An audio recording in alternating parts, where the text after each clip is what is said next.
Hanya dekat Allah. 24 Maret 2022. Ucapan syukur Yesus. Lukas 10 ayat 21 sampai 22.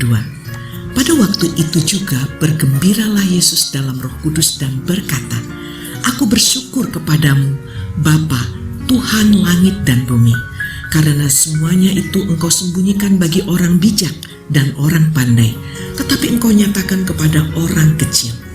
Ya Bapa, itulah yang berkenan kepadamu. Semua telah diserahkan kepadaku oleh Bapakku, dan tidak ada seorang pun yang tahu siapakah anak selain Bapa, dan siapakah Bapa selain anak, dan orang yang kepadanya anak itu berkenan menyatakan hal itu." Demikianlah ucapan syukur Yesus berkait kabar gembira yang disampaikan ke-70 murid. Siapakah yang dimaksud dengan orang kecil ini? Dalam Alkitab Bahasa Indonesia masa kini tertera, "Bapa, Tuhan yang menguasai langit dan bumi, aku berterima kasih kepadamu karena semuanya itu Engkau rahasiakan dari orang-orang yang pandai dan berilmu, tetapi Engkau tunjukkan kepada orang-orang yang tidak terpelajar." Alkitab Bahasa Indonesia masa kini menggunakan istilah orang-orang yang tidak terpelajar. Tentu mereka bukan orang bodoh, hanya tidak menjalani pendidikan formal. Nah, kadang orang yang menjalani pendidikan formal dalam banyak budaya dianggap pandai dan bijak, sebab mereka memiliki pengetahuan. Masyarakat acap menganggap kecil orang yang tidak berpengetahuan. Tak heran juga jika banyak orang yang tidak sekolah menganggap diri mereka kecil. Yesus menyatakan kepada orang yang dianggap kecil, itulah Bapa menyatakan maksudnya. Tentu tidak berarti bahwa orang berilmu tak akan mampu memahami maksud Allah. Namun, kadang pemilik ilmu pengetahuan merasa diri sudah pandai sehingga sulit memahaminya. Kerendahan hati mutlak diperlukan di sini. Juga sikap terbuka sebagaimana orang kecil. Sebenarnya aneh juga jika kita bersikap tinggi hati di hadapan Allah hanya karena pengetahuan yang kita miliki. Bukankah Allah itu sumber ilmu pengetahuan? Salam semangat dari kami, Literatur Perkantas Nasional. Sahabat Anda bertumbuh.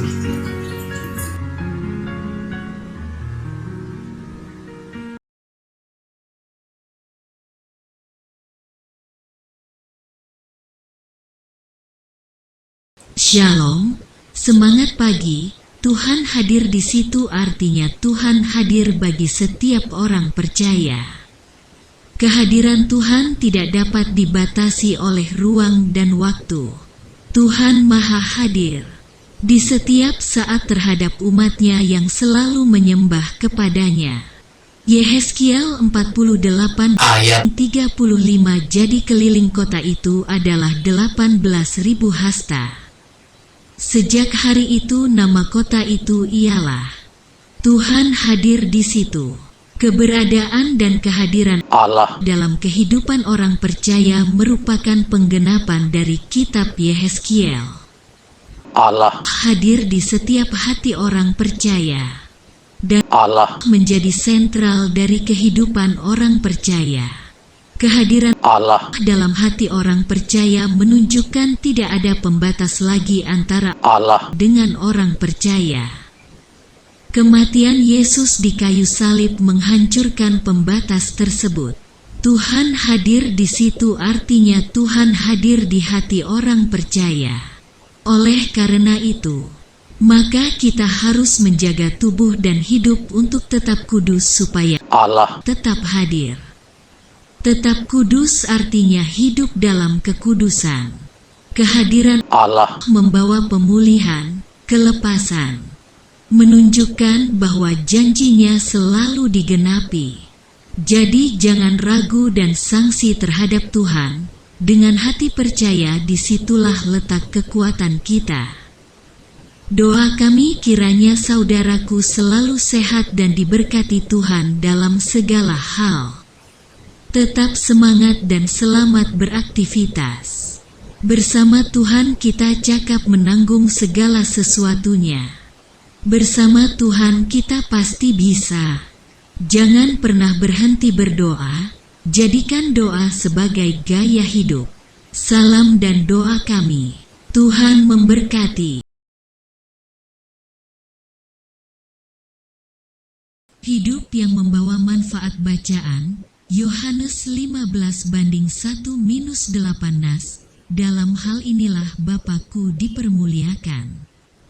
Yaitu jika kamu berbuah banyak dan dengan demikian kamu adalah murid-murid-Ku. Ayat 8. Berawal dari memberi tutor matematika ke saudaranya melalui telepon, Salman Khan mulai merekam video pembelajaran dan menguploadnya di YouTube pada tahun 2006. Salman Khan cukup terkejut karena video yang diunggahnya ternyata mendapatkan penonton yang cukup besar. Bahkan beberapa guru menggunakan video tersebut untuk membantu para siswa. Video yang diunggah Salman Khan menjadi sangat populer sehingga pada tahun 2008 ia memutuskan untuk berhenti dari pekerjaannya dan fokus pada video tersebut. Dari situlah Salman Khan mendapat ide untuk membuat Khan Academy, sebuah online learning platform yang juga merupakan organisasi non-profit yang bergerak di bidang pendidikan dengan misi memberikan pendidikan gratis ke setiap orang di mana saja. Awalnya Salman Khan memulai usahanya dengan modal yang tidak melebihi $300. Berkat kontribusinya di bidang pendidikan, Khan Academy mendapatkan dana bantuan sebesar $3,5 juta AS dari Google serta Bill and Melinda Gates Foundation pada September tahun 2010. Pada tahun 2012 Khan Academy telah mengajar 6 juta siswa per bulan. Angka itu lebih besar 10 kali lipat dari jumlah siswa yang diajar oleh Universitas Harvard. Sekarang Khan Academy telah menghasilkan lebih dari 6.500 video mengenai berbagai topik yang berbeda dan memiliki lebih dari 2,8 juta pelanggan. Setiap kita diciptakan Tuhan dengan bermacam kemampuan yang spesifik dan berbeda-beda. Kita mungkin tidak pandai mengajar seperti Salman Khan, tetapi kita pasti mempunyai kelebihan di suatu bidang tertentu.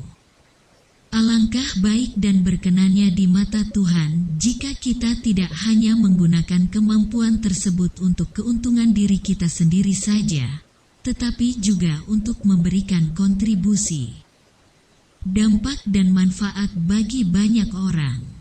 Sehingga hidup kita ini bukan hanya sekedar hidup yang berlalu begitu saja, melainkan hidup yang menjadi berkat, menginspirasi generasi-generasi berikutnya, dan yang paling utama adalah hidup kita akan terus diingat oleh Tuhan selama-lamanya.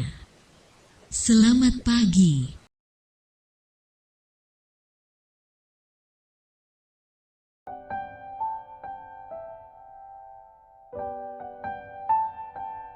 Shalom, semangat pagi sahabat kekasih Kristus.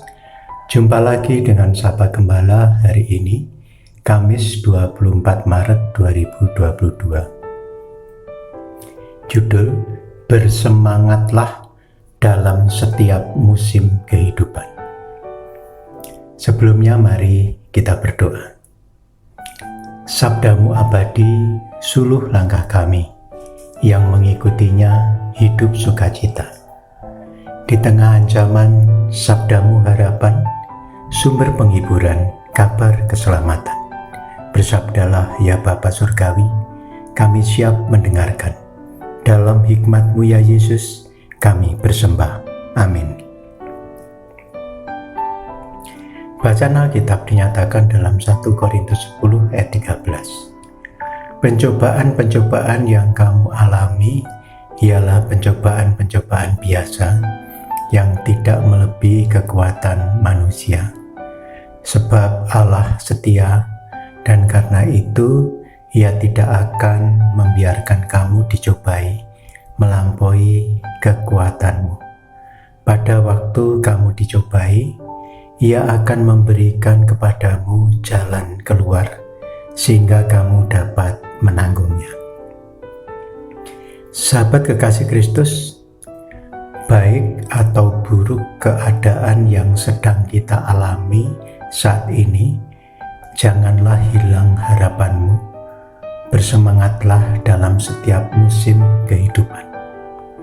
Selalu ada maksud baik dari semua perkara yang Tuhan izinkan hadir dalam kehidupan kita. Dan Tuhan tahu bahwa apa yang menimpamu tidak lebih dari batas kemampuanmu. Jika semangatmu patah dan harapanmu hilang, maka kamu tidak akan dapat menjadi masa depan dengan baik. Semangat yang patah tidak akan dapat melihat kesempatan baik di depan mata. Sadarilah bahwa sampai detik ini Tuhan tidak pernah meninggalkanmu. Tuhan masih memelihara kamu, dan itu pun tanpa batas waktu. Keajaiban-keajaiban Tuhan yang tak pernah berhenti dalam hidupmu ketika kamu tak lelah berharap kepada Tuhan, ketika kamu selalu percaya, ketika imanmu tetap menyala-nyala, dan ketika hatimu senantiasa bersyukur, maka keajaiban-keajaiban Tuhan tidak akan pernah berhenti dalam hidupmu. Mujizat Tuhan akan seperti air mengalir, selalu ada setiap saat untuk menolongmu ketika dirimu berada di dalam kesulitan, dan kamu tidak akan pernah dapat menduga dari mana pertolongan itu datang, sebab Tuhan memiliki banyak jalan.